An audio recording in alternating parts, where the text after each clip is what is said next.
Okay, we are on site inside the Dairy Farmers America whole mill dry powder plant here. They are the largest, footprint-wise, certainly largest tenant of our New River Business Park here in Fallon, Nevada. And I'm here with Tim Armstrong, and he is plant manager, right? Plant manager? Plant manager. Right. And he's going to tell us, give some of the background, a little DFA, why they like this site, why they chose this site. This is a unique plant, first of its kind, why it's here in Fallon, and what they do to essentially change the state of our milk to enhance its exportability, right? Right. So the idea behind the Fallon facility is really to provide a secure market for the owner's milk and maximize its value.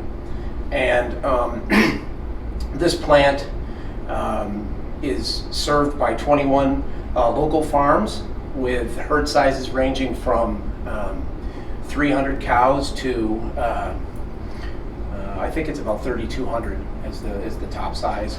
And so all the milk is within a 60-mile radius and comes in fresh every day. And all told, it's about 1 million pounds of milk that we process from the local area.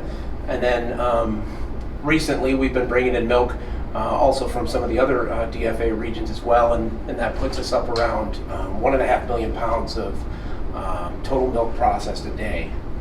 And you touched on the idea that Fallon, this plant's a little bit unique, and it really is. It's part of DFA's strategy to reach the that global demand for dairy that's expected just to continue to go like this.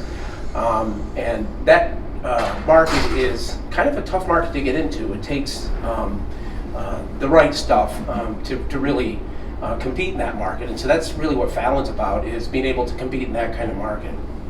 And you're right too. I mean, I know Dairy Farmers of America obviously it's a cooperative marketing piece, right? It is the largest cooperative, I believe, in the U.S. of dairy farmers to get their product to market and market milk and dairy and all that, as you said too. I believe, and then what you touched on too is within 60 miles, I know within 90 minutes of this plant essentially too, we have all but 4 of the entire state of Nevada's dairies. Right. So we are home to the super cluster. Is there anything unique to that super cluster that made the national organization look at Fallon, or was it just simply that you had that super cluster, accessible to the West Coast or something like that? I can't, I guess, speak too much to that, other than to say that I know that going into this project, the local milk supply was looked at very carefully in terms of spores, and the local milk is able to supply a very low spore milk into the plant, and that was a key requirement. So the plant's kind of geared around not growing spore levels from what comes in the door.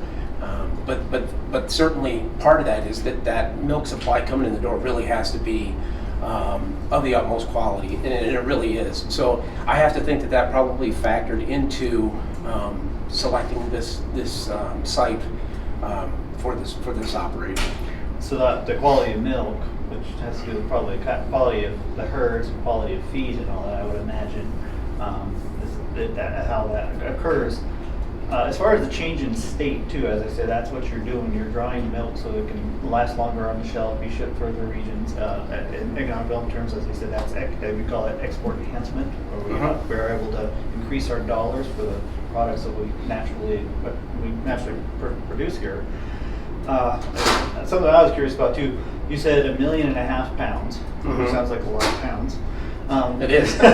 Is that, it's one of those pieces of, my father used to ask, what's a pound of rainwater?